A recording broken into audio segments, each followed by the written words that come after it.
సార్వత్రిక ఎన్నికల ప్రచారంలో భాగంగా విజయవాడలో శనివారం రాత్రి 8 గంటల నుంచి 9 గంటల మధ్య మేమంతా సిద్ధం బస్సు యాత్ర రోడ్ షో సందర్భంగా ముఖ్యమంత్రి జగన్ రెడ్డికి కొందరు గుర్తు తెలియని దుండగులు రాళ్లతో దాడి చేశారు.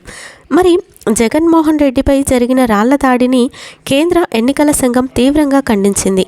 ఈ విషయం భారత ఎన్నికల సంఘం దృష్టికి రావడంతో Andhra Pradesh chief electoral officer Mukesh Kumar Meena దీనిపై విపరీతమైన ఆవేదనకు సంతాపాన్ని ఆదేశించింది. ఇలాంటి సంఘటన జరగడానికి కారణం భద్రతా వైఫల్యమని ఎంతో ఆగ్రహం వ్యక్తం చేసింది.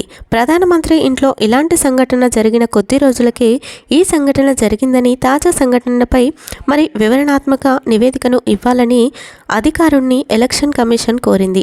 ఈసీ ఆదేశాల మేరకు విజయవాడలో పోలీసు దాడి ఘటనపై విచారణ చేపట్టారు. ప్రస్తుతం ఆ ప్రాంతంలోని సీసీటీవీ ఫుటేజ్లను పరీక్షించాలని, కేసులు మరింత తోపుగా ఛేదించేందుకు ప్రత్యేక బృందాలను ఏర్పాటు చేశాయి.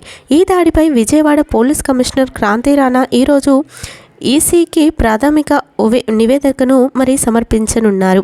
ఈ సంఘటనతో ఈ ప్రాంతంలోని రాజకీయ ప్రముఖులు భద్రత గురించి ఆందోళనకు తేవలేదింది. ప్రస్తుతం అధికారులు రక్షణకు నిర్ణయించాలని అధికారులు ఇంకా అప్రమత్తంగా ఉండాలి అంటూ కూడా తెలియజేశారట. సీఎం జగన్పై జరిగిన దాడిపై భిన్న అభిప్రాయాలు వ్యక్తమవుతున్నాయి.